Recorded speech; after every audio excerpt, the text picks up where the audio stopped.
video. And go ahead, David, do your thing because I know you got to. Please wear a mask, please social distance, and please be safe. Merry Christmas. Merry Christmas and all that jazz, right? So welcome back. Reason to Rhyme, man. I'm not going to rhyme. It's not good. Go long on the intro stuff. You got to get right to it, man. Right. We got special guests. If y'all are listening, if y'all are watching this, man, we already know who we are. But today we have a very, very special guest. Let them know, David. Let them know. We have Kelechi. Please introduce yourself, sir. What's going on, guys? My name's Kelechi. You know what I'm saying? Nigerian American artist from Atlanta, Georgia. Artist, producer, songwriter, engineer. I be making videos sometimes. I do it all, man. I just like to make cool stuff and put it on the internet. You said that so low key, y'all. But who among us doesn't? Also, that's all. We all doing the same thing. Yeah, make cool shit with your friends and put it on the internet. That's what we do. Absolutely, that's it. Those are the vibes. Well, that's what's up, man. I'm gonna be honest, and I'm not gonna get all mushy and everything, but be real talk. David put me on a while ago, right? Because like I said, I'm old head music, right? Okay. David put me on, like, you gotta hit his brother, man, to do the talented. So when David tells me, I'm like, all right, I check it out, and I'm quite impressed, man. Thank you. So, Much appreciated. Yeah. I always I love old head compliments because all old head compliments have a preface to it. All old head compliments are like, hey, man, usually I don't. I appreciate it. Thank you. We the old dude on the porch, like, right. Nah, man, I like, there's a lot I like about your music. I like what you got going on as a person. Thank you. The music is dope, and I don't say that all the time. If you listen to this podcast, I have no problem saying stuff is trash, but like, we have to be honest. But right. I'm feeling this, man. So one, I just appreciate you coming on, and two, we get to talk about some music with a person I can tell is really passionate about music and the process, and what I've learned about you. So yeah, man, we about to get into it. Thank you guys for having me. Much appreciated. Thank you. Yeah, I just want to say that I am very excited about this interview. This is like a dream come true to me. And that's so dope. So, Bro, honestly, like, the first time I heard of you was on the Breakfast Club, actually. The Breakfast Club? Yeah, you did a Breakfast Club interview. That I did? Yeah. I didn't do a Breakfast Club interview. You didn't talk to her? I did Sway. I did Sway in the morning. Ooh, that might have been it. Sway. It might have been Sway. Yeah, it's all good. They're both in the morning. Right. You waking up like, yeah, right. I was like, I did the Breakfast Club. I was like, all right. I remember. It was a very long time ago. It was a minute. Yeah. Yeah. But I heard, like, it was like right after that interview, I went to listen to the album, and I was like, yo, this dude is dope. And he's Nigerian, like, and like that's a good point. Like, yeah. So I want to ask you, because I know I am not Nigerian, right? Both of y'all are. You might be. You know what? Real yeah. At the end of the you day, could be. I'll take that. You say everywhere. So. Like, you talk about this a lot, and I appreciate that. I do. You talk about but you also talk about that conversation you've had with your parents when you tell them you want to go into music. Mm-hmm. And it's that's hilarious to me because it reminds me of a similar conversation my boy Dulo told me. I don't know if you know my boy I Am Dulo, is a comedian all over. Yo, he's hilarious. He is. Dulo is hilarious. He's literally, I'm such a fan of him. I'm such a fan of him that anytime I see a funny video or something funny happening, I'll make sure I like tag him on it just so I can see him do some funny shit to it. So I love Dulo. He's hilarious. Yeah, so that's great. So I remember we had a conversation before he got into comedy, and he told me, he said, man, I got to tell my dad, I really want to do this. And in my head, I was like, good luck, nigga. I don't know how that's going to go. Like, yep, that's a hard conversation. So when I heard that, I was like, this must be a thing. Like, I know education is a strong thing, but how'd that go? I got to ask that first.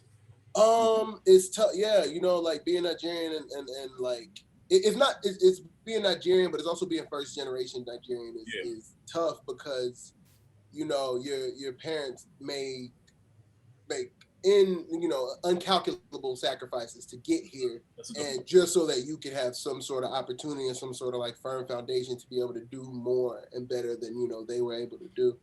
Right. So like it's like there's a lot of pressure to make sure that those sacrifices that your parents make is not in vain. You know what I'm saying? But the flip side of it, which is the thing that, like, you know, it all comes, it's always, you know, it's like doctor, lawyer, engineer. It's like the trifecta of things you're allowed to be. But I think that the thing that first with my mom is she's very progressive.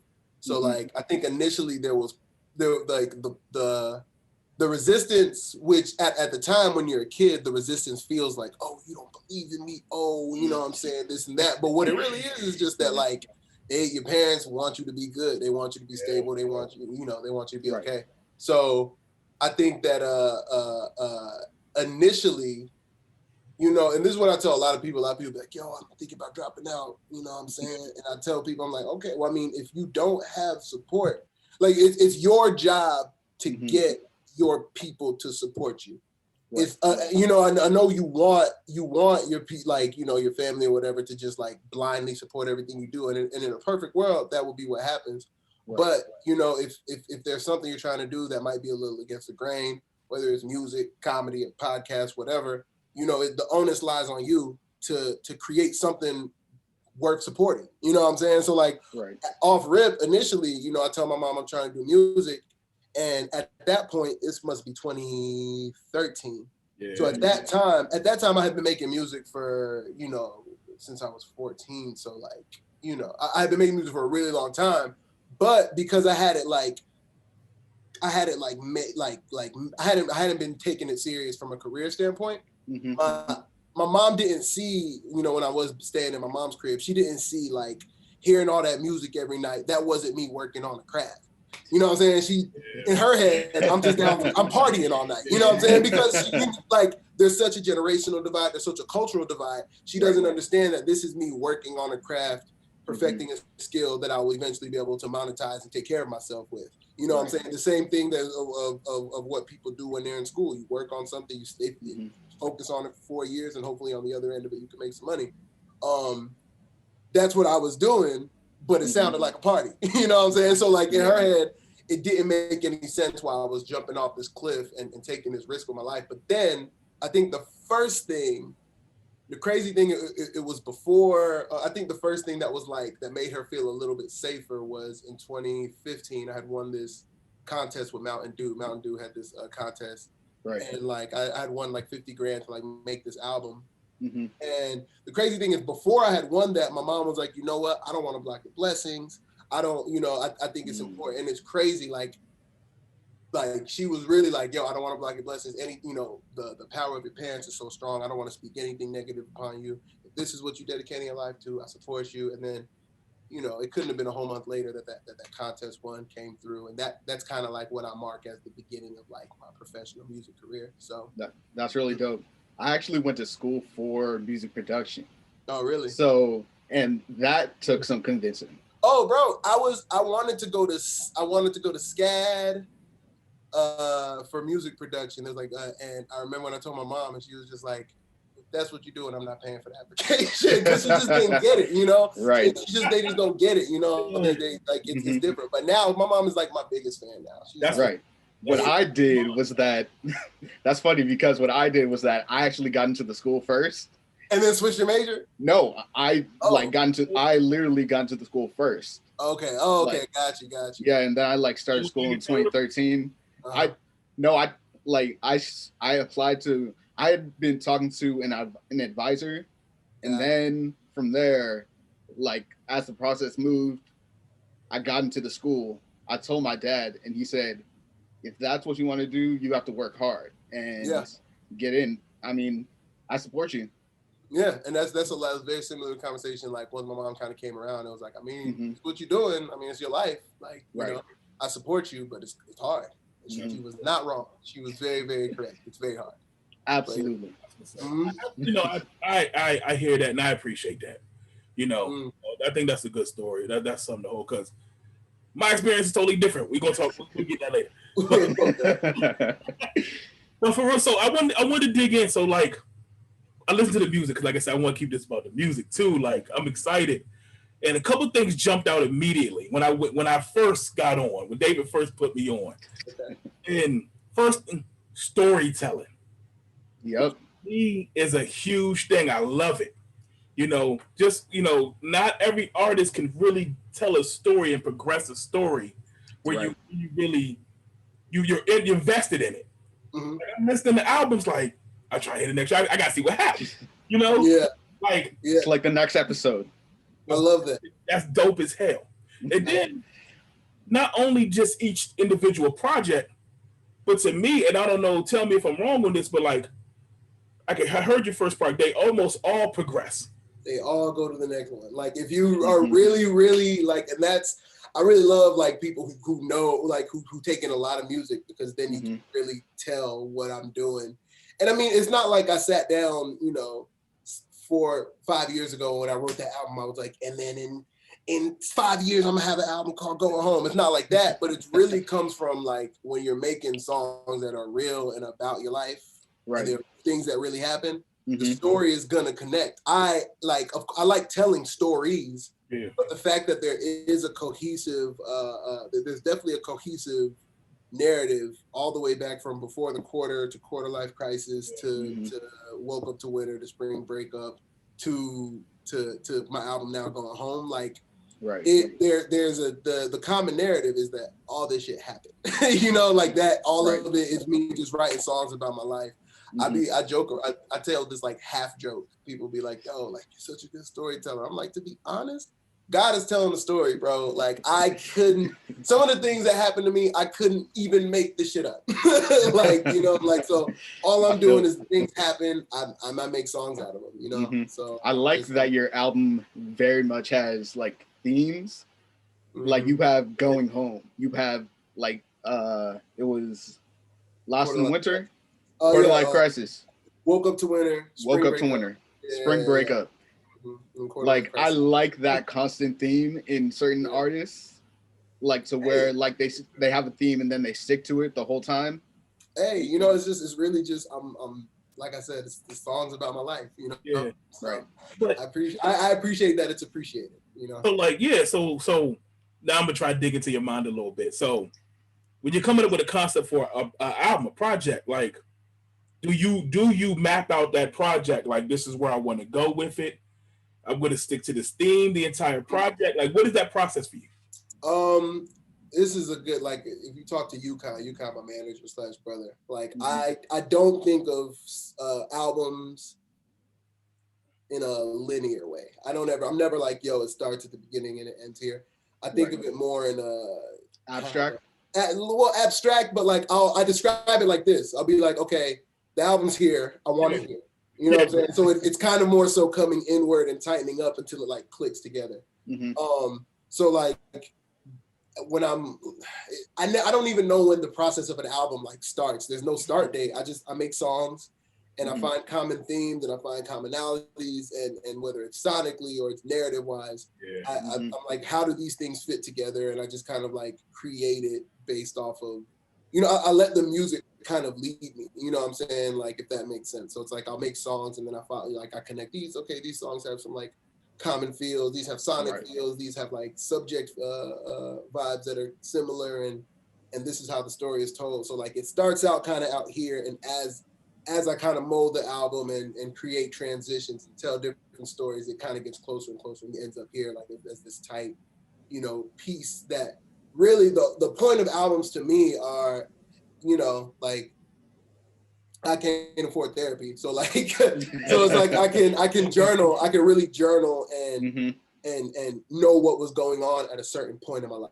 You know what I'm saying? Like that, because like things move fast. Time is moving fast and slow at the same time right now because of the pandemic and we don't go out anywhere. When we were touring and stuff, like life moves fast. Like, so I think that creating really what an album does for me is it creates just a snapshot of a time period. So like as I'm making like, 10 or 15 or 20 songs and then I whittle it down to whatever it is. It's like, okay, cool. This adequately explains what's going on in my life right now. It's out. Right. So yeah. That is like that. That is interesting because the final result is so well put together. That's true. Like it's terrifying. It's terrifying to make it that way Because when I'm like 75% of the way through an album, I really don't know what I'm gonna do. I don't know because like a lot of times, like I know Going Home was a totally different thing. Going Home was gonna be just a prequel EP for my next album, 285. That's all it was gonna be. Okay. But life kept happening, and as life happened, you know, these different experiences happened that still lead in that still kind of that connected with this theme, Going Home. And then like it was called Going Home before I had even introduced the like African and Nigerian sounds to it. That wasn't even a part of it. It was just called Going Home because it's like my next album's 285. Before I drop that, I'll drop something called Going Home. And then it just like slowly, So like like I said, when I'm like halfway, 75% through an album, it could anything can happen. I just trust the process. I trust the music to take me to the finish line. And somehow every time it does, me and you kind of like he and I joke like every time I'm done with the album, like for real, like not changing anything else on it, I'll be like, I don't know if I can do it again because I don't. I really and I truly don't. Like but like I trust the music. I trust the process.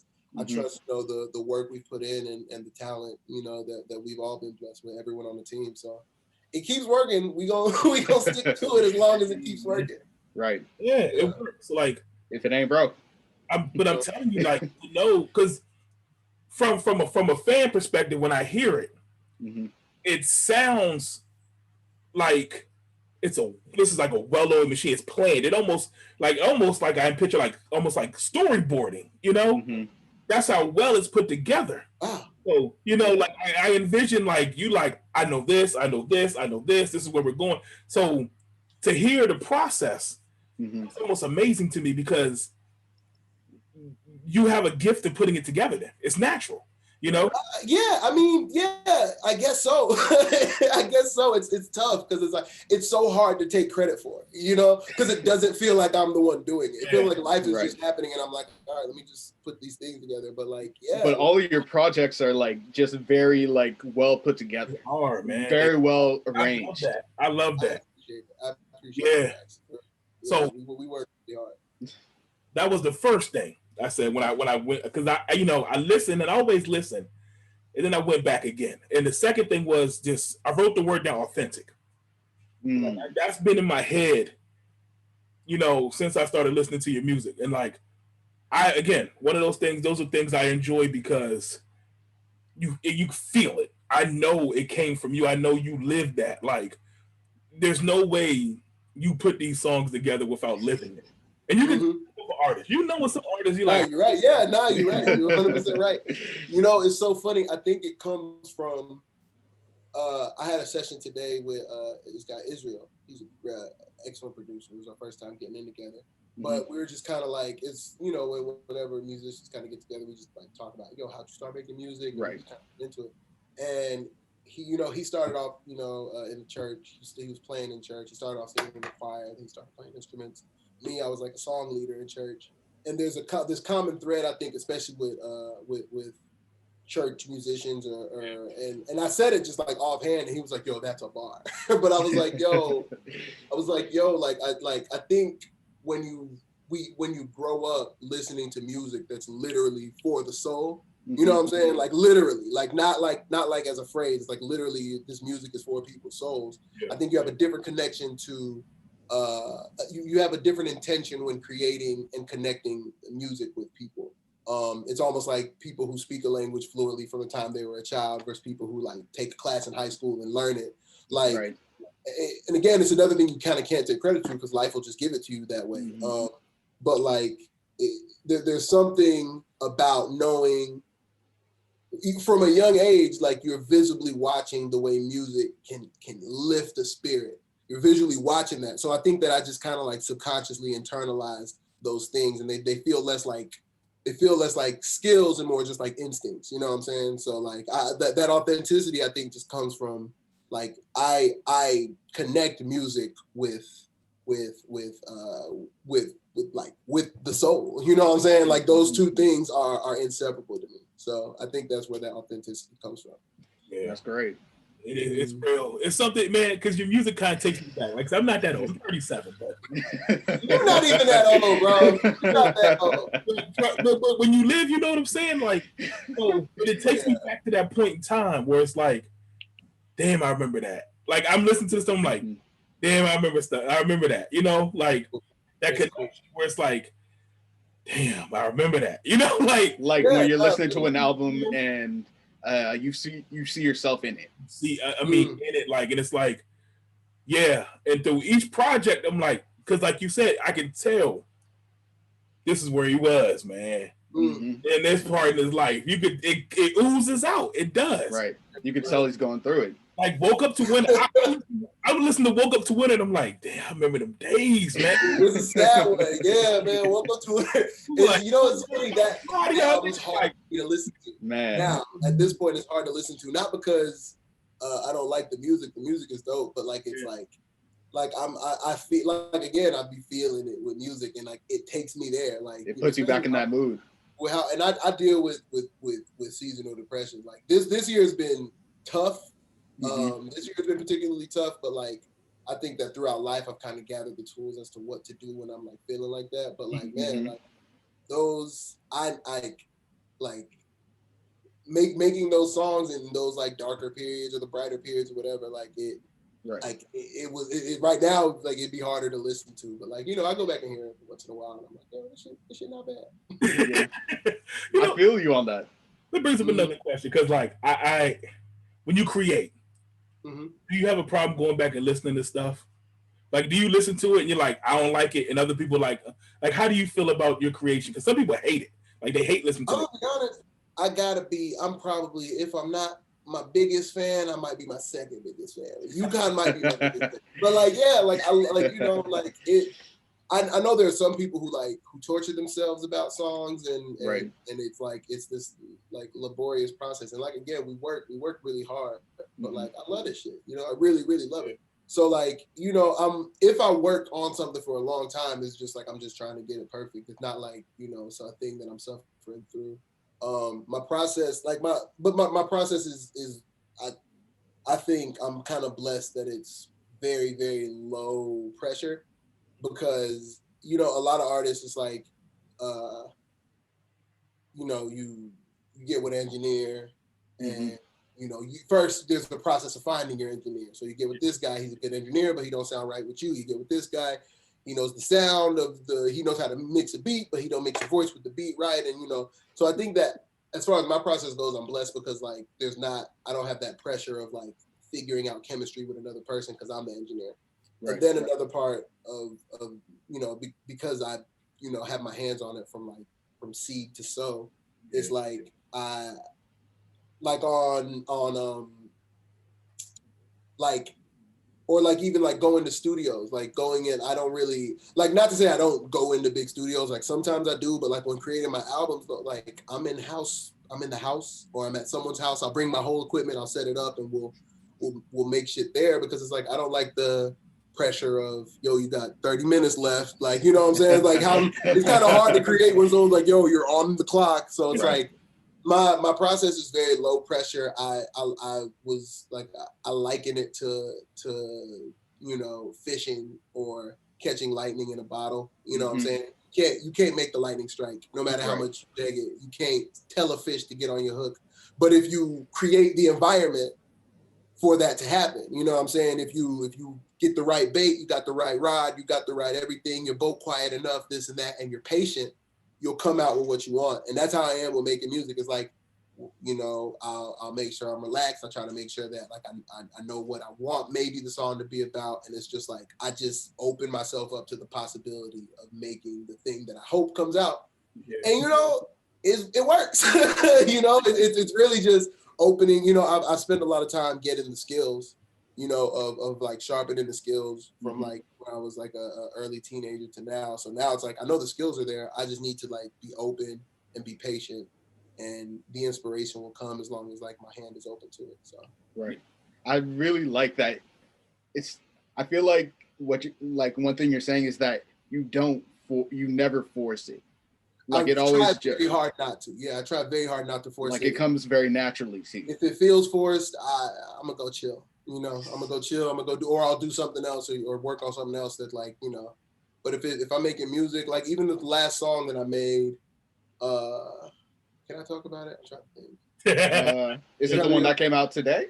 Nah, not the one that came. Like a song that I made that's gonna go on the deluxe version of Go. Ooh. Yeah. I don't want to talk about it. There's a feature on it, but I don't want to say exactly who the feature is yet. But the initial, the origin of the song is like I just wanted to make a beat to open up Christmas presents too. Like I was in, and I was just like, oh, this is what I wanted to sound like when we made Christmas presents. I made the beat.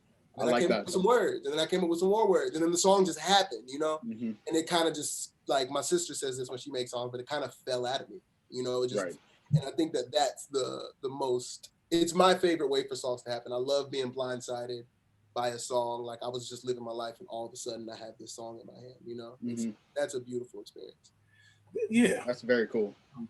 Are you like me to the point to where like it's like maybe you're like just sleeping, you're literally like maybe up, you've been up for like maybe for longer than you should have, and then randomly like you start to get a melody in your head.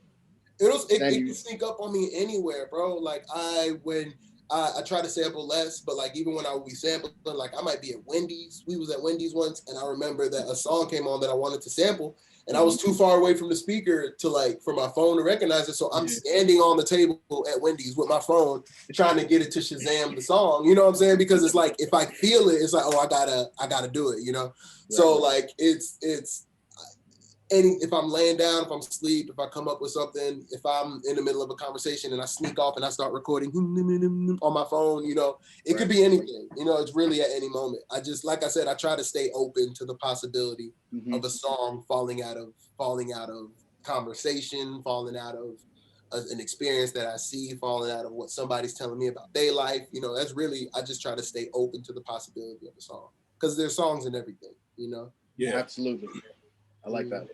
One thing you said too, I want to go back to talking about like, because you truly have the gift where, like you said, your hand is in the entire process. Your music, whereas other artists may have to depend on that engineer. They may have to go to someone else. So like, how, I guess as you know what you want it to sound like. How hard is it to you to try to almost hand it off sometimes or work with someone else? It depends. I think it depends. If I trust artists. I really trust artists a lot. If I'm familiar with your work and everything, like I try to like take ego out of it and not be too, too critical.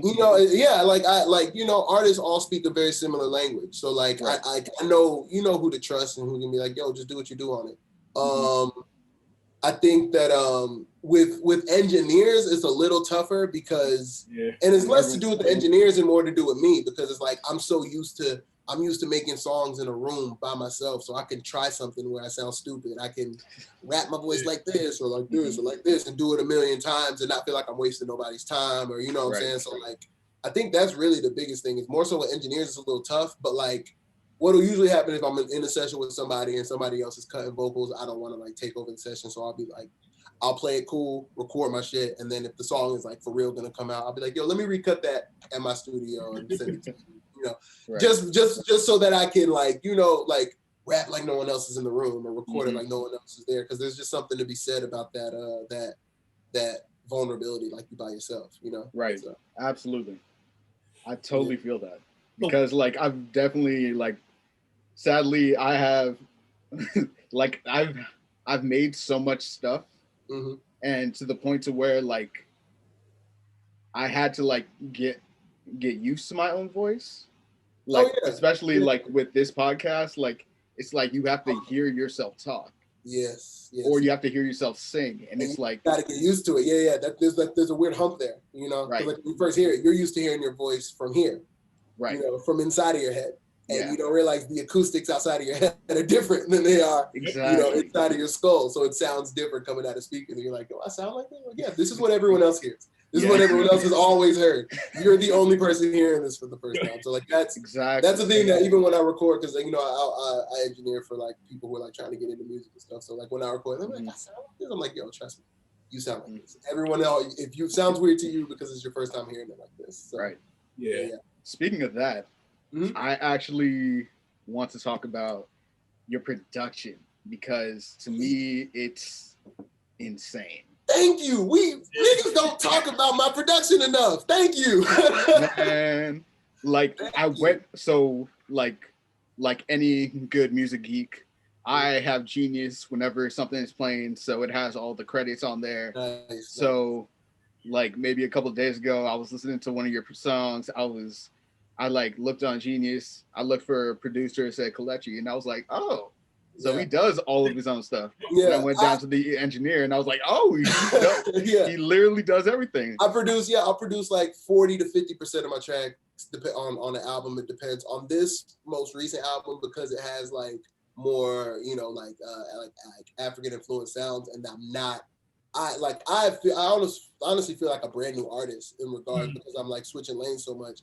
So like I didn't make as many beats on this album, but on the deluxe, I'm handling production more. I feel like listening to all the shit we were listening to on tour, like Rema and what else was we bumping? Rema and of course Wiz and Burna and everything, but also like Adekunle Gold and Amaray. Oh man. And who else was we bumping on tour?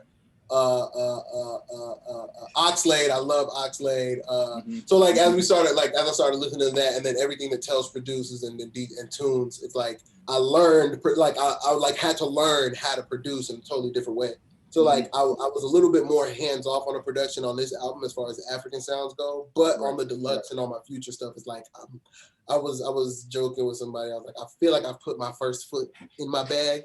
You know what I'm saying? And on the deluxe, I'm hopping all the way in to the bag. So, and I said that because like when I'm like making beats in my room, I'm literally just like vibing out by myself, and I'm just like, oh my gosh, this sounds amazing. This is the best thing ever. It's the best. Yeah. And I want to get this person. I want to get this person. I want to get this person. It's crazy, right? And it never goes away. Like the act of creating something, the act of walking into a room, and there was nothing in that room before you walked in. There was a pair of speakers, there's some buttons and stuff.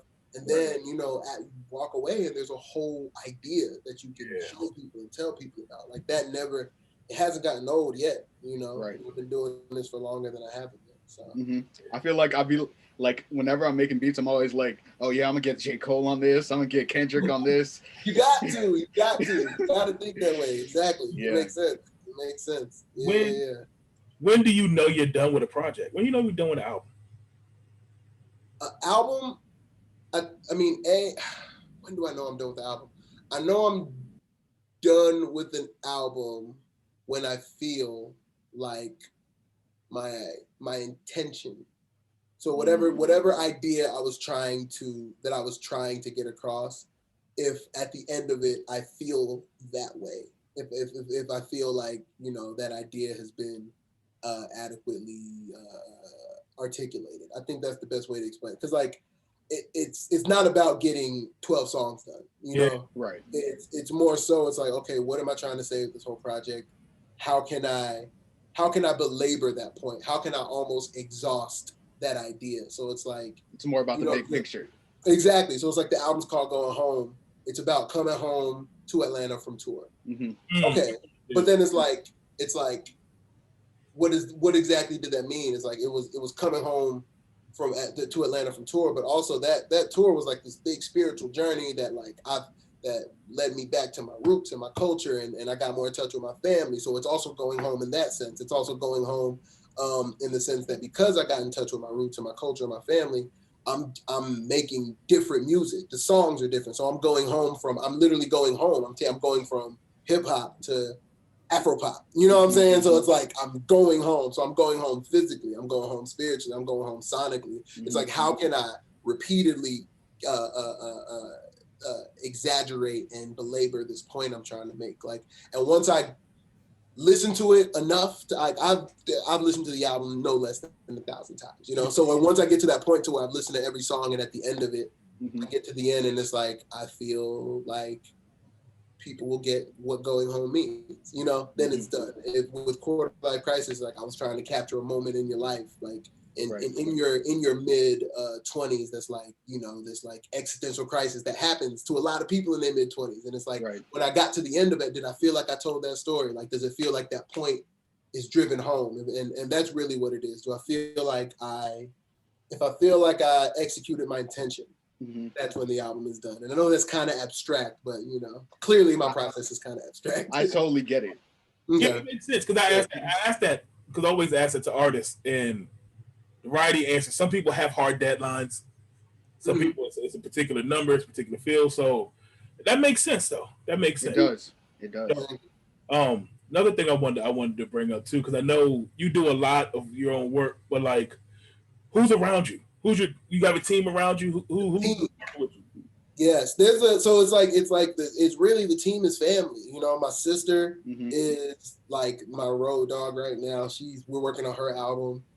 She sings, she plays guitar, so she's on production on her album. I'm on like main production. She like helps with production as well, and we get beats around. That's dope. My brother Yukon, he's like the head coach. He calls all the plays. He makes all the stuff happen. I got Jay is like Yukon's ace.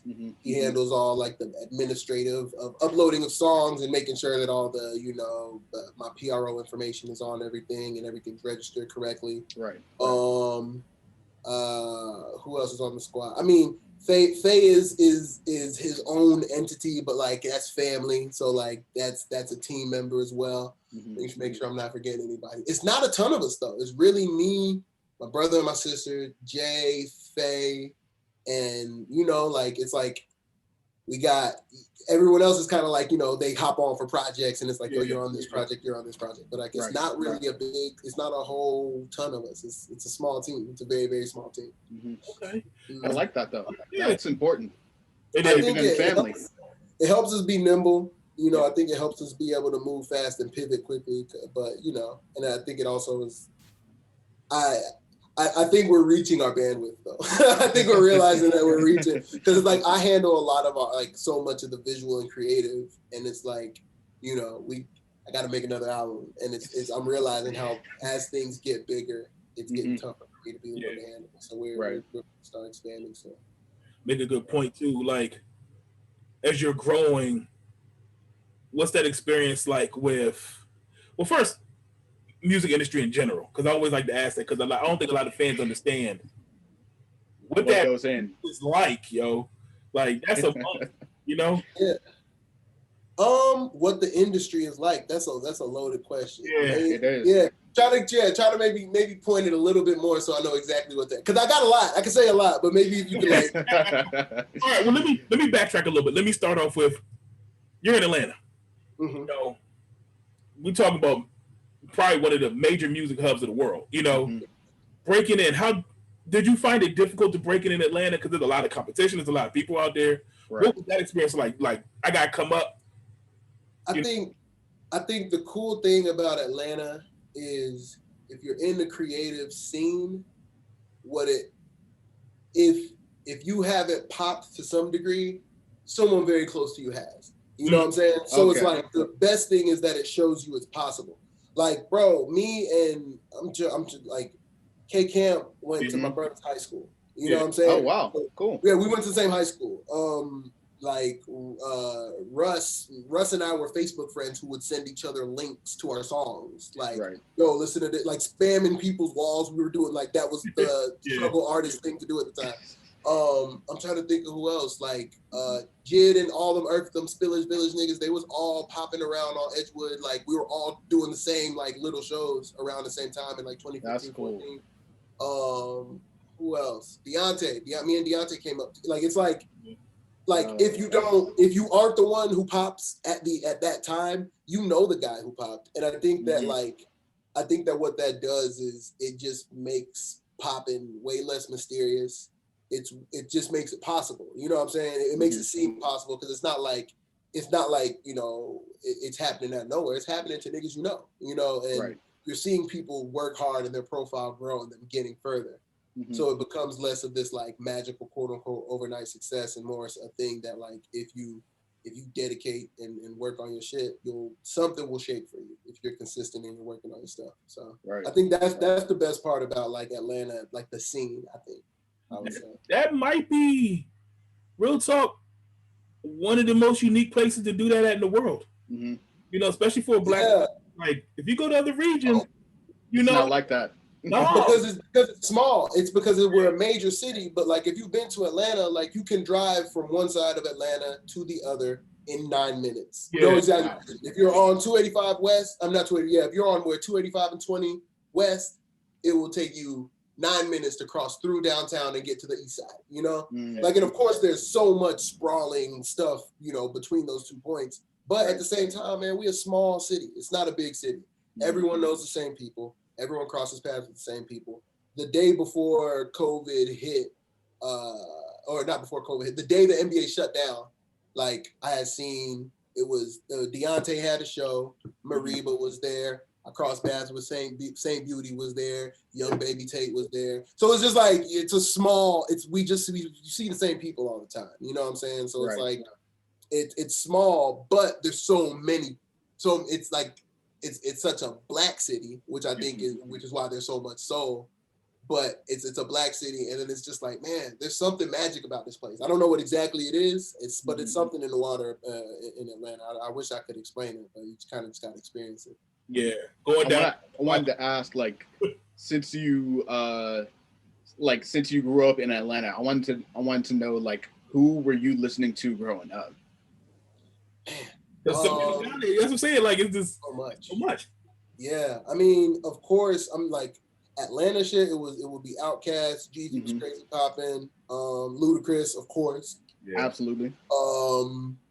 But like me personally, I was super into Nelly. I was super into, I think early high school. I was into like Gym Class Heroes and shit. Yeah, same here. Oh yeah, there it is. What else? What else was I listening to like growing up? I'm trying to think of. I mean, he's not an Atlanta artist, but like he's like an honorary Atlanta artist. Lil Bow Wow, shout him out to fucking legend. Oh, absolutely. You know what I'm saying? Absolutely. So like he's kind of like an honorary ATLian as well. Jermaine Dupri had all up through here. So like, you know, just the most popping shit, whatever the hottest shit was, like in like the early, like late 90s, early 2000s.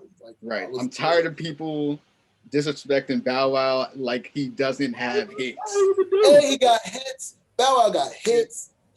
Think about it. You can't say the bars was whack. T.I. was writing them. Right. So like, you know what I'm saying? Like the bars were there. It don't matter that he wasn't writing them. The nigga was 7. What do you expect from him? You know what I'm saying? So he's selling out shows, selling out records, and he's writing pretty tight rhymes. What else do you want? The nigga was a superstar. You know what I'm saying? So that was a legend. At a young age too. Yeah. Young. Super cool. Where we at? All right. I got a couple more things I want to get to because I'm pumped. I know I'm pumping these questions. Oh, I do too. Let's go. I'm here for you. You talking about COVID? I got to get this question because this is one thing I feel like this is important. People want to know, like, COVID hits, man, and I watched the video on that too, and I know like everything. You got a whole rollout. It was like, so what has it been like during these COVID times? I know touring, moving, all that stuff is probably it's a wrap right now. Like, what's been going on? So I think initially I was I was like in disbelief that it's like, you know, I was like in disbelief that it was happening the way it was happening. But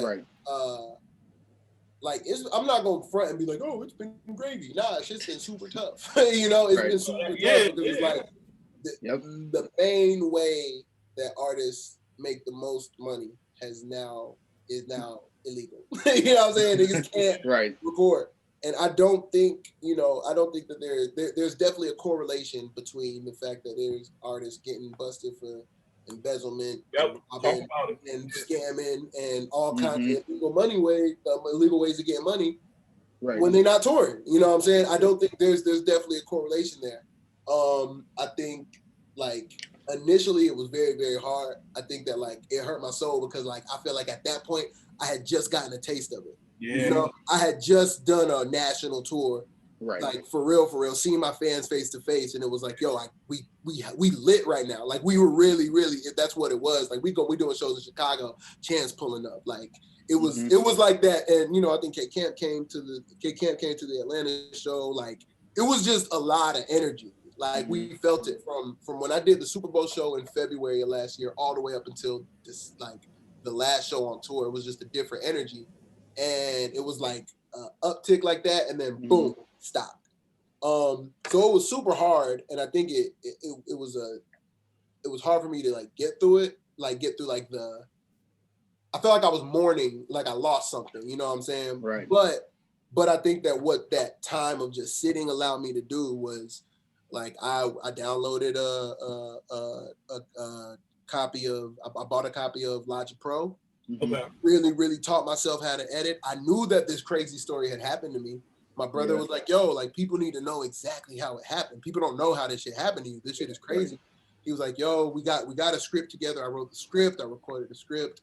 Shout out to Jonesy from Philly. Jonesy did all my behind the scenes tour stuff. So we had a lot of like content to pull moments from to like tell this story. So like luckily, because everything was stopped, I had the time to A, build a skill, and B, I had the time to just like construct a narrative, you know, not even construct the narrative, to organize the narrative, because it happened. I just needed to make it digestible in 2 minutes, you know? Right. So like, I think that like, as hard as it was to feel like I was losing this life that I felt like I had worked so hard to get, like niggas was making music for 15 years to be on tour. That's what that's why the song is called Niggas Really on Tour. Cause like when we first got on, we was like, niggas is on tour. Like, you know, so like we had worked for 15 years to get to that point, and then it is now impossible to do.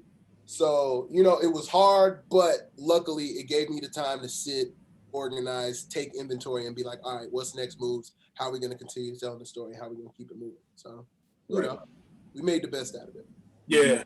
Where do you think, are there any grumblings? You hear anything about like the shift in how y'all going to get back out there? Like people trying to get creative? What's that looking like right now? Yeah, I mean, in Atlanta, things are a little bit more relaxed than in other places. So like, you know, there was parking lot shows, and there's different ways that you can kind of like do shows. So like what I want to do is at the end of the album rollout, when everything's out, I want to do something that is COVID compliant, but I'm able to just like get out and just like see people face to face. So like, like guidelines are a little bit more lax here, so we can figure something out.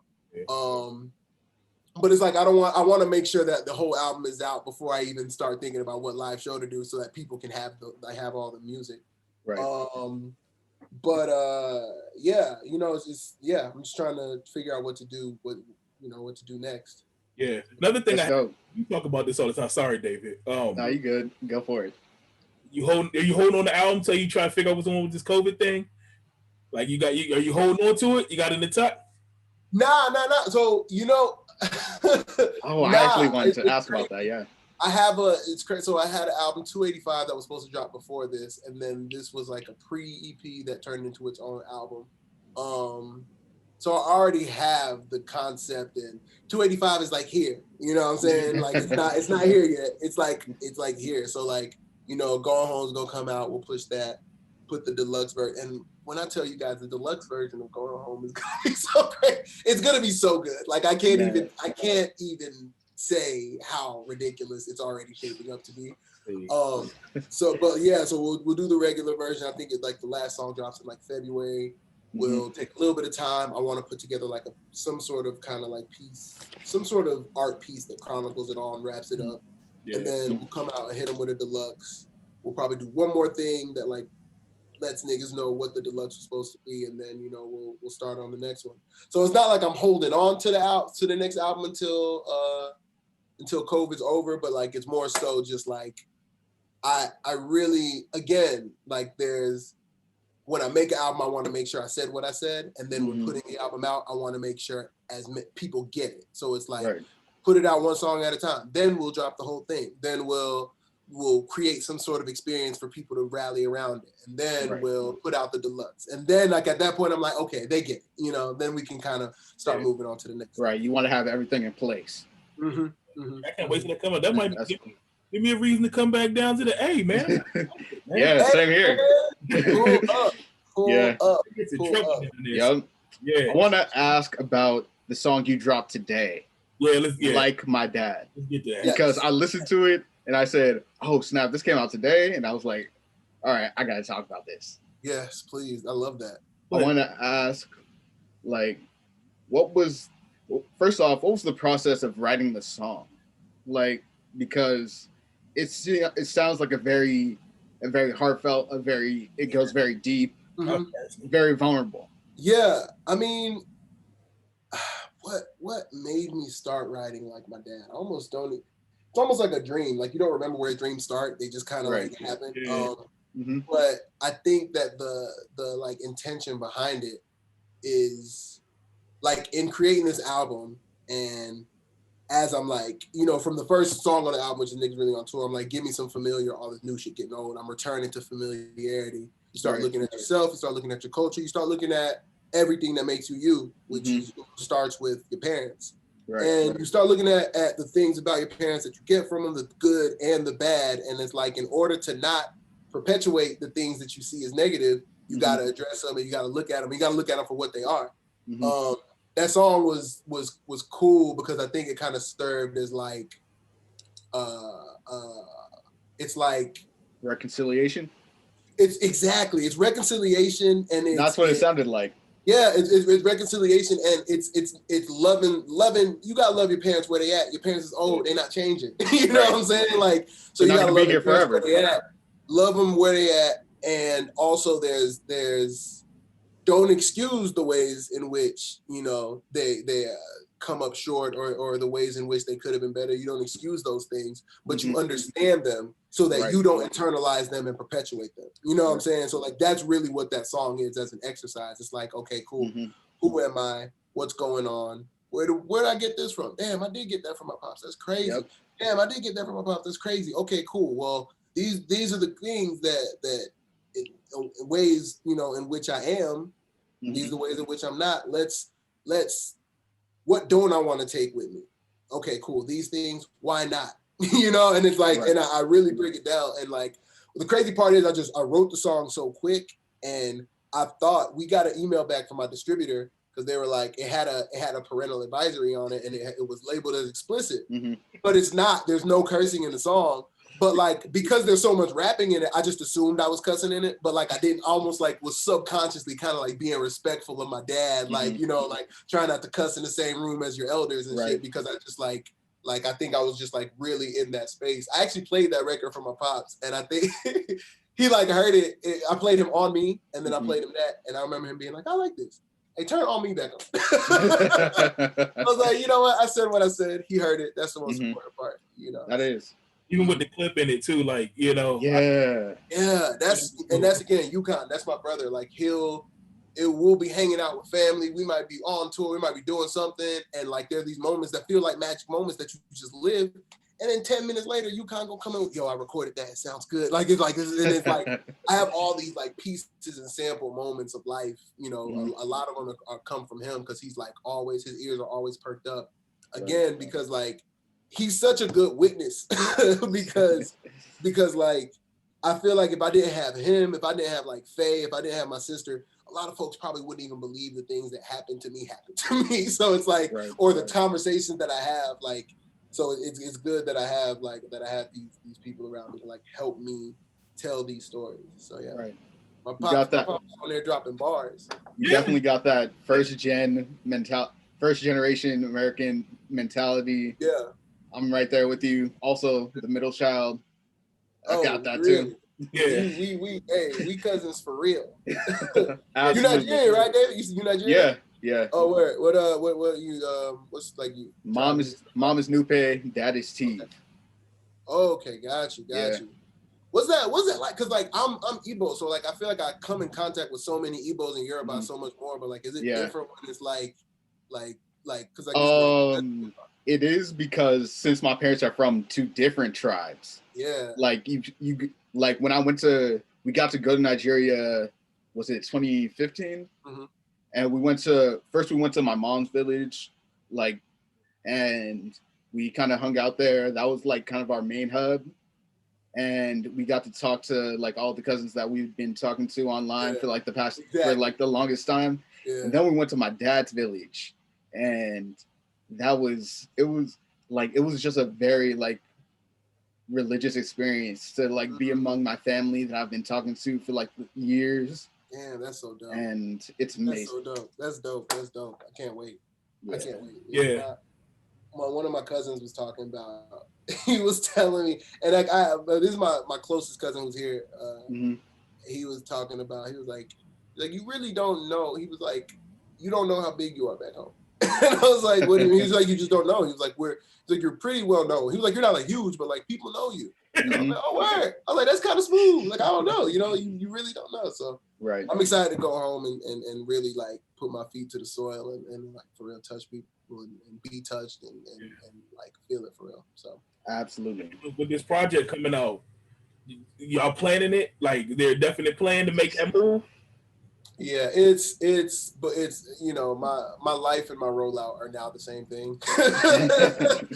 Sounds good. Yeah. Sounds good. Yeah, I can, you know, again, I can't control these things; they just happen to me. So right now, I mean, it's in the stars. It's definitely happening. There's like nebulous plans, but as we get closer to you know, once we get into 2021 and for real start moving and shaking, right. The time to be, you know, as you know, David will tell you, the time to be back home is December. And with everything going on, like we wanted to go this year.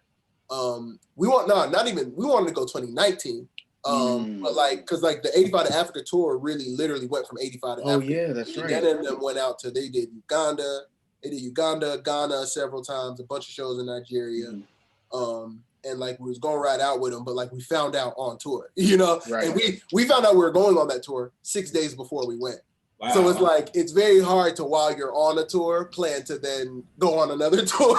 Like, so we're like, okay, we're going to regroup and we'll go in 2020. And then 2020 was a bust. But 2021 though, December 2021 is non-negotiable. We in there, the whole family.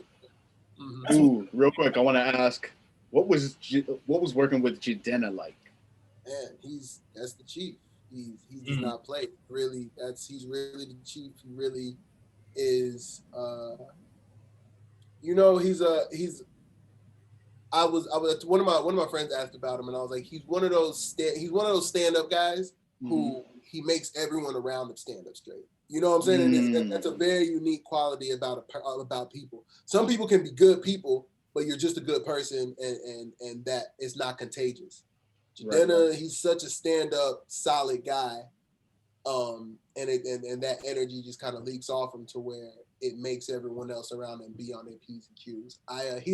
Man, my nigga had he had a Kobe Mamba moment in LA. He might not even remember this, but LA was the last show, and it was the last show, and everyone was like emotional, and everyone was like, "Yo, this is it, yo, blah blah." And this is before he went on. This is, I think, after my set. It was after my set. So I just came back. I'm like sweating and wiping myself off. They were about to go on. And I remember everyone be like, guys, I'm going to miss you. Let's take a picture. And I remember Jidenna being like, yo, what the fuck we taking pictures for? We ain't even done the show yet. Everybody get in their places and get on your shit. And everyone like snapped out of it and was like, oh yeah, we got to do like, it's like, yes, it's a special show because it's the last show, but like, it's like any other show. The finals is like any other game. Fucking win. You know what I'm saying? Win. And I'm super sentimental. I'm a softie, and moments like that would have gotten me. So like watching him, like knowing that he's kind of like, he's the leader, he's the chief in that situation, watching him be like, I understand. Of course he's not emotionless. He's like one of the most emotionally like intelligent people I know. But like watching him be like, yo, I feel y'all, but like, this is what's important right now. Everybody be on their P's and Q's and like be able to get everyone else to be like, okay, cool. There's a time for that. Right now is not it. Let's be on our shit. I was like, okay, this nigga, he's on point. He's like a real leader. I love that guy. He's a great guy. That's what's yep. That's cool. I'm checking time here. I know we're keeping it moving. Hey man, we here. Y'all, yeah, and don't even worry about the time, man. It's 10, you know what I'm saying? It's not like a hard stop at 10, you know. I want to make sure, I just want to be mindful, you know. Some of the things I want to get into, I gotta ask you, you know, we talking about inspirations, all that stuff. Who's in your top 5? I gotta keep the theme going for our show. Right. Curious. Okay. Like right now, we got your top 5. I got a weird top 5. You gotta keep my age in mind, okay? You love it. I love it. We got J. Cole. And this is in no order. There's just it's just 5. We got J. Cole. We got Drake in there. We got Kendrick Lamar. We got Kanye West, and we got Jay-Z. Okay. Yeah, solid. You know what I'm saying? You know, every once in a while, like somebody might slip out and like randomly, like I'm trying to think of who might slip into the top. Lupe might slip into the top and he might slip out. Wayne might slip into the top depending on how emotional I feel at the time. But yeah, like those 5 I'm comfortable with. Sometimes if I had recently listened to some Lupe, I might say that. If I recently listened to like the Droughts or like some of the dedications, I might say it. So, I feel that. I want to ask, who is your dream collab?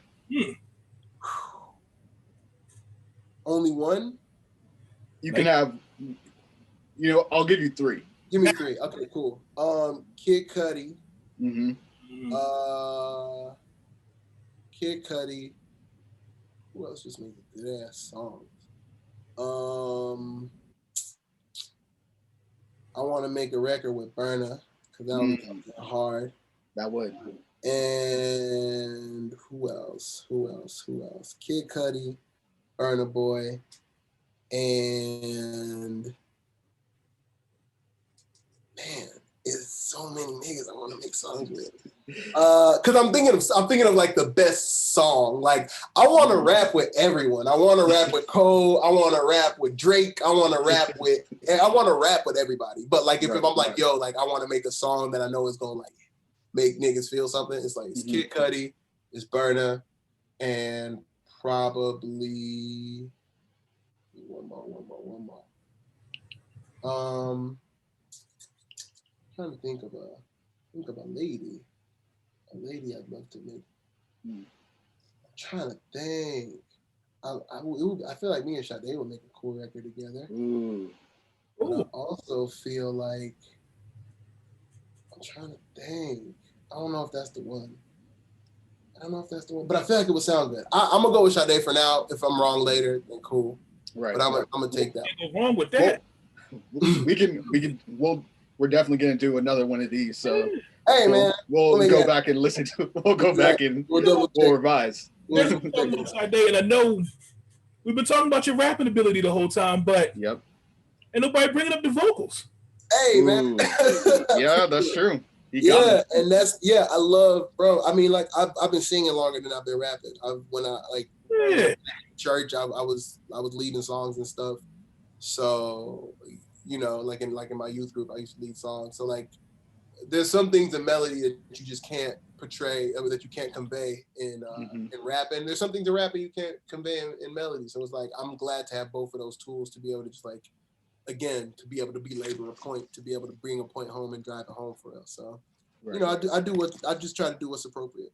Yeah, almost like kids. Which one are you most proud of? Which ability, singing or rapping?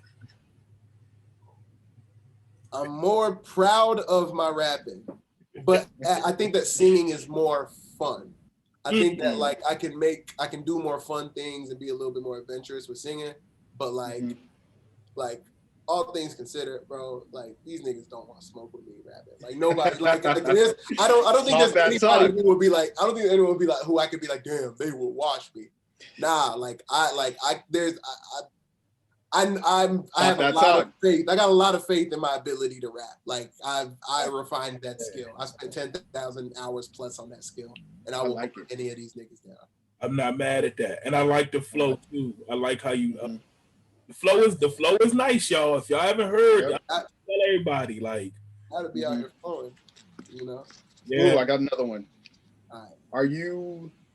Do you usually make the beat first, or do you usually make lyrics and then from the lyrics? I usually make the beat first. Sometimes I might have a line or a phrase that I will develop into a beat and then make that into a song. But very rarely will I like write a whole song and then make a beat to that. Like I might have like an idea that's like, oh, okay, cool. Let me make a beat that sounds like this idea. And then I make the beat that sounds like the idea. And then I write that song. Right. But like I won't just like write a whole bunch of words and then like put it onto because like I like to let the music dictate what the words are supposed to be. Right. I follow the music. Typically writing, like, is that a long process for you? You know, one song, like, are you one of those we like, I got the word, I'm belly, I'm gonna hammer it out, or is it like it's got to be a real vibe? It depends. If it's a feature and the idea, like the artist has already like laid out the idea of what needs to be done, then a lot of the heavy lifting has been done. So that could probably take like 15, 30 minutes to like write a good verse. But if I'm like coming up with like if I walk into a room and nothing's there and I need to like make a song, that could probably take like 3 hours. I could walk in, make a beat, like get a beat to a certain point, get start laying like a demo and then like turn that into like an actual song. That could probably take about 3 hours to like have something worth looking at. That's what's up. You said 3 hours like it was nothing, yo. Is that short or long? I don't know. Like I just I think it's appropriate because some niggas be like, "Hey, we make a song in 15 minutes," and I'm like, "That's ridiculous." The quality that is for the quality of the songs you're making, because there's cats out there make a song in 15 minutes, but we know what that song gonna sound like, Exactly. So,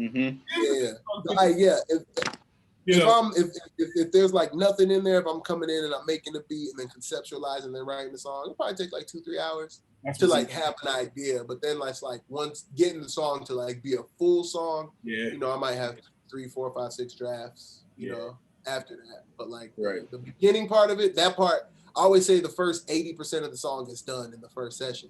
And then it's just like little things here and there. Like the last 20% probably takes longer than the first 80%. Oh, that's I like that. Yeah. And I like that. I'm asking these questions because I want people, if y'all understand like what that process looks like, I wanted y'all to hear that because people think you can just make a song, whip a song out real quick and it's done. Like we cutting it, it's out there right now.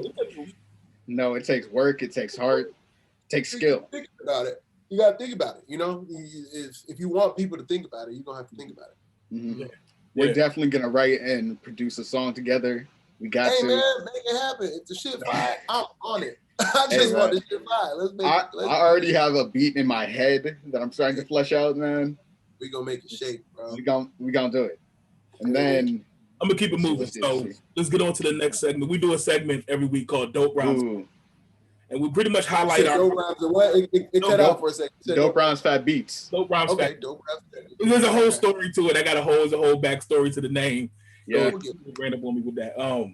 But we just highlighting our songs. We just throw out songs we listening to that particular week. And since you here, we're gonna throw out our favorite songs. Right? Okay. So I'm kind of excited about this because this was hard for me. Normally, I know what I got a tune in my head. I'm rocking with it. Like I throw it out there. This week I was like, shit. I got to pick my song. Like because I put him on. I told him about this, and I was like, all right, I need you to listen through this whole man's discography. Yeah, I'll be like, this all right, like if I feel it at first, I'm like, I listen to it, but like. Once I dug in, I was like, like for real, yeah. So what's the picks? Do we have picks? Do I have to come up with a pick too? You can't. Well, I would love for you. Y'all go first, and I'll follow y'all's lead. Let's do okay. I'll do mine first. So it's a hard one, but like I guess I don't know if it was the way I was feeling at the moment, but I'm gonna go with Too Much. I like that song. Was it Hannah Lachey? Like it was shout out to Hannah Lachey. Yeah, I like how that song came together, but then that's another personal one for me too. That took me back to that time when you struggling in a relationship and it ain't working. But as a man, you feel some kind of way, right? And so it was a couple of things I was like, because you feel like it's just how you feel. You fucked up, it ain't work. You gonna try to make it work, but then after that, it's like, nah, I don't want to see you nowhere. Like, and it's so funny. It's man. The thing that I hadn't foreseen with that song is the thing you don't know about performing like a sad song on tour is that like you gotta feel it again. You know what I'm saying? Like, and this is like the shit's over. That the relationship's over in that capacity. Like her and all those feelings. Cool. Yeah, we're cool now. But then it's like you get on stage and like in order for it to convey it convincingly, you gotta really feel it. And like that was the thing I didn't foresee happening every night is me getting emotional about a breakup that happened several years ago. It's like, damn, why am I still feeling this shit? Yeah. But like, so that's funny about that record. Yeah, I feel that. I love that. I gotta throw in it. I just want to throw in the I Ain't Shit. Like, that's a good one. That's a good one. That album. That was. Even though I don't know, like Quarter Life Crisis, I love that album just because I think the storytelling on that one was just amazing. Yeah.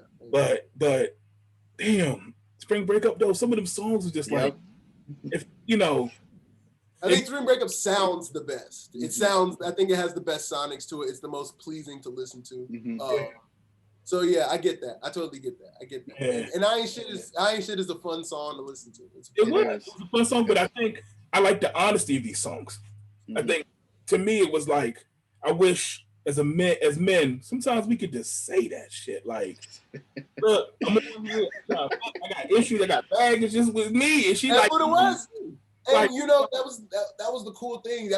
I remember when I tell you that the conversations that were had, like in that were they all like the girl, the I guess the leading female protagonist character is not one person. It's like several people, but like you kind of get these pieces and of inspiration from people, and you find yourself like, especially like when you're single and doing like the Tinder thing, you find yourself having these same conversations over and over. You almost feel like you're talking to the same person.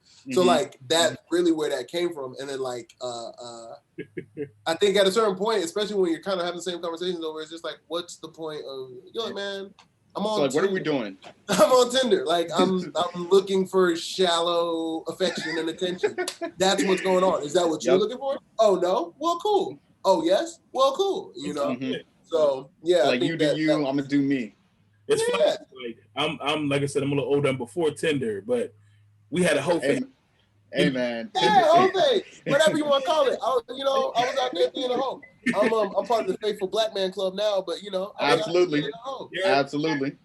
We know black men don't cheat. We know that. Black men don't cheat. No. Shouts to Carlos Miller, man.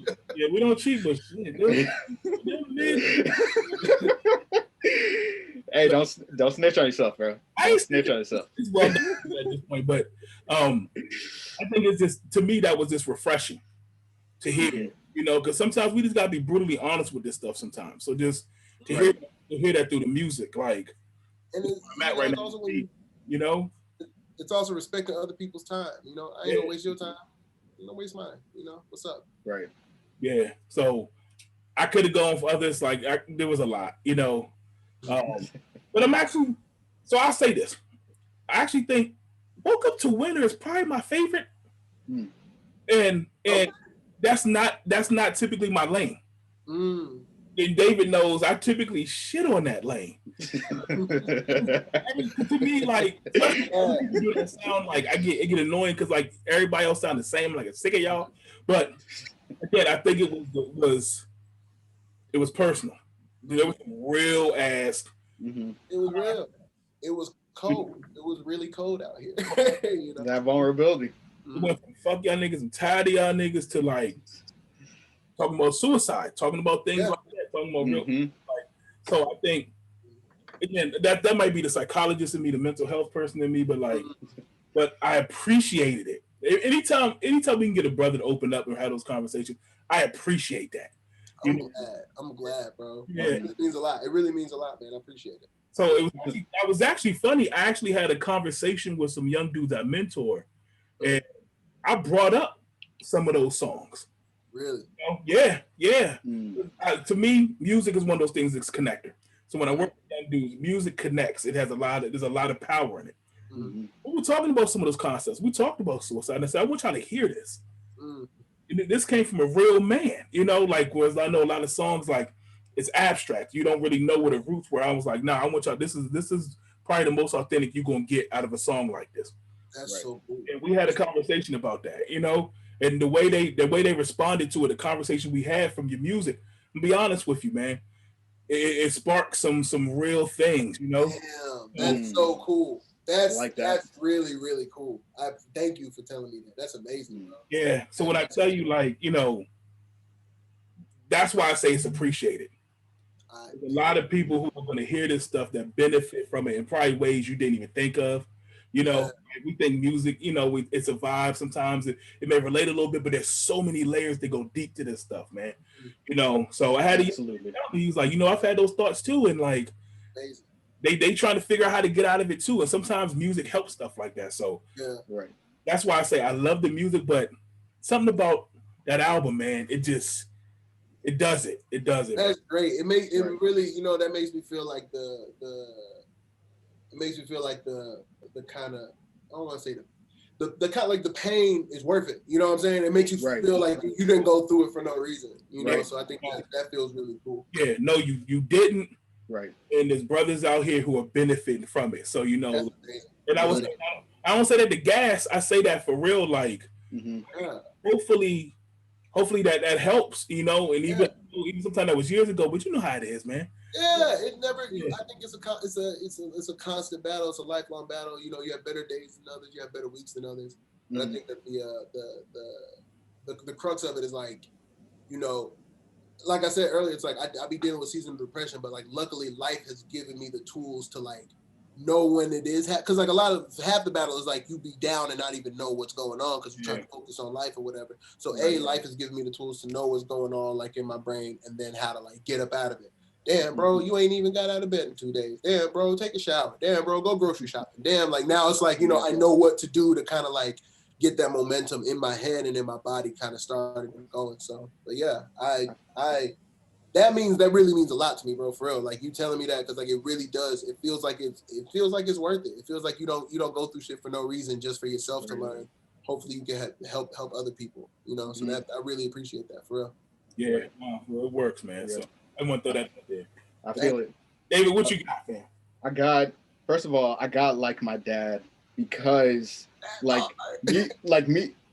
me and my dad, our relationship, like especially now, like we're always like joking around with each other, and like it's like I feel like I definitely take my dad for granted because like he's still here, so like like the fact that I get to talk to him, like not everybody gets to do that. Exactly. It's an opportunity to like learn, to learn and to just like love him where he at. You know what I'm saying? Like where he at and to like, and because you know, like, you know, if we all blessed enough to have kids and stuff, like the things that are in you are going to be in that kid, and you're going to be able to see your parent, you know what I'm saying, in your seed. So yeah, that's really dope. That's cool. That's really cool. Then also a song very near and dear to me, Eyes on the Road. Oh, that song is very, very special to me because that was actually the first song I heard by you. Really? And that song, like, it really hit me for some reason. I think it's just about a come up story, but like it's staying focused. Yeah, it's the focus, and then it's like the focus in lieu of like man, Deontay has this line. He did that BT cipher, and the last line is like, I know how hard it is to love yourself in the world telling you not to. In Eyes on the Road, like the first line is, damn, they killed my brother on the news today. Yeah. Police pull up and let the Ruger spray. Like that happened.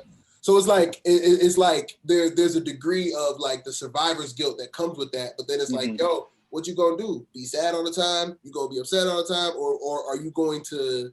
I don't want to say it's not like that. It's like monetary or fame, success that makes those things worth it. But it's like, are you gonna be on your shit to make it worth it? You know what I'm saying? Like, are you gonna do you in a way that is inspiring for other people to do them while you're here, while you're on this planet? So like that's really where that record, that's a super special record to me too. Yo, y'all got some good picks, man. Y'all got some great picks. Hey man, not only are we like music consumers, we are musicians also. So we understand what goes in. Y'all already know. So I mean, when it's dope, it's easy, you know? Like like I said, sometimes we get in here, we be like, oh no. It's a stretch. Like this one, it was actually, I'm like, damn, I got to narrow this shit down. You see I got scratches. I'm like, I don't know, but that's dope. That's good. Oh, that's what I wanted to ask. I wanted to ask, what's your favorite song that you've made? Yeah, I know that's hard too, because like picking a kid. Okay, give me 15 seconds. My favorite song. What do you think my favorite song I've ever made? Ever? Yeah, isn't that hard? Oh, it's all right. Yeah, that's an easy. Okay. Yeah. So it's all right. It's on. And that's an easy. Yeah, thank you. It's all right. Is on Before the Quarter. Mm-hmm. I'll tell a quick story about making that. I had won the contest. I was like, I had gotten like a bunch of kids who went to like the AUC, so like Clark and Spelman and Morehouse. Mm-hmm. They were the choir on that song, so I like paid them to get on the song. We ate pizza, we hung out, and it was like the first time that I had like become kind of like, you watch those videos of like Kanye creating, and he's like this like hub of creation. He's telling people what to do, and it's like I got the chance to really do that, and I had done that. I'd done that record at that point, and I remember going back to my mom's house. I was home, and my mom came home from work. My mom works a lot. She still works a lot, too much. And I remember her being like, we would say the same thing. She would come home, like, how was work? She'd be like, work is work. And I'd be like, it's all right. Yep. My mom says the same thing. And I'll be like, and what I'll tell her is I'll be like, it's all right, like, because I want to figure a way, but like all I got is words to comfort her with. But I was like, yo, maybe I like that. The point of that song was, again, belaboring that point of comforting someone, almost begging someone to know, yo, it's going to be all right one day in some capacity, So like being able to I remember after making that song, like I came home and I was like super excited. And I remember her being like, she was like, she comes home, hey, my house work. She was like, work is work. And it was like, before I even got to say it's all right, like I almost like broke down crying. Cause like I finally had something that was like more than just like an empty word. Like I got to play her the record and be like, yo, it's comforting. I play it every single show I do. I do that record. I performed it. I remember we did it on tour. My mom came and I brought her on stage and I had the whole crowd singing, singing It's All Right to her. So it goes from like this song that she heard at the end of a long day of work to like having 2,000 people sing it to just her being like, yo, it's all right. So like that was a really powerful moment for me. I already know she was crying, leaking. She was leaking. It was balling. Great. Yeah. That's dope, man. Oh man, that's great. Yeah, man. Cool, man. I think yeah, man. We having a good. Oh man. This is amazing to me. So I want to give you the plug. Shout out anybody, show the love. How can people? Gotta get the plugs in. Yo, it's Kelechi. You know what I'm saying? Make sure you follow me at Kelechief, KELECHIEF. That's on everything. That's on MySpace. That's on Black Planet. That's on Facebook, Instagram, whatever it is. I got the album right now. It's called Going Home. It's coming out right now. It's almost out with 6 songs deep, something like that. We're dropping songs every single Thursday. I got live performances. So like, even though we're not on tour, I'm on a virtual tour right now. So if you download the Stream Live music app, every Friday we're posting a live performance of the song that I dropped. So you can get the app. You can see a live performance there. What else we plugging? What else? Oh yeah, vinyls. Again, your favorite artist is not touring, meaning your favorite independent artist is not touring. So I'm touring digitally. I'm dropping an album. If you want to support, I got vinyls on sale on my Bandcamp and on my website. They're $100, but they come with a special piece of merch for this album. That's a surprise that I haven't like released out yet. But once vinyls start shipping out, because they're still getting pressed up right now, but once they start shipping out, y'all gonna see what the surprise merch is. I think you'll be super, super excited about it. So yeah, that's it. That's the plugs. Follow me, peep the album, peep the virtual tour, and support with an album if you can. Support with a vinyl if you can. I'd greatly appreciate it. All right. That's what's up. I know definitely I'm gonna go grab one of those. Might have to. Love, man. Yeah, for real. Oh, it comes with the whole native. Yep. That'd be great. In there. Thank you, fam. Just coming. Thank you so much for doing this. I want to thank you guys. I appreciate it. Anytime I could get with people who really, really care about the music, like I love talking music, man, for real. Like you said, man, we all musicians. We all on the same level. We all just we making music. We all just music nerds. That's all we are. That's it. I really, really appreciate this. This is super dope, guys. Thank you. Yeah, man. When we get back out, we have in the DC area, because we in DC whenever you in the DMV. Right. That's automatic. It's automatic. We got plates for you or something. We got something. Yep. Hey, man. Hey, if it's a hot plate of food, that's the least. Hey, man, come through. When you on the road, that's it. We got something for you, man. So amazing. And if we're ever in Atlanta, we will hit you up. Oh, man. Check out, man. Y'all need to come to the house. You know what I'm saying? We get it popping. Let's do it. Absolutely. Yep. Thank you, guys, man. Thank you, guys. Thank you. Shout out to Reason and Rhyme. Shout out to Reason and Rhyme. You know, hey, shout out my boy Dave and my boy Kenneth. We in this bitch, man. Yep. So y'all know where to find us. Hold on, don't go anywhere. I'm gonna wrap this up. But until next week, y'all, we out. Peace. I'm closing this thing.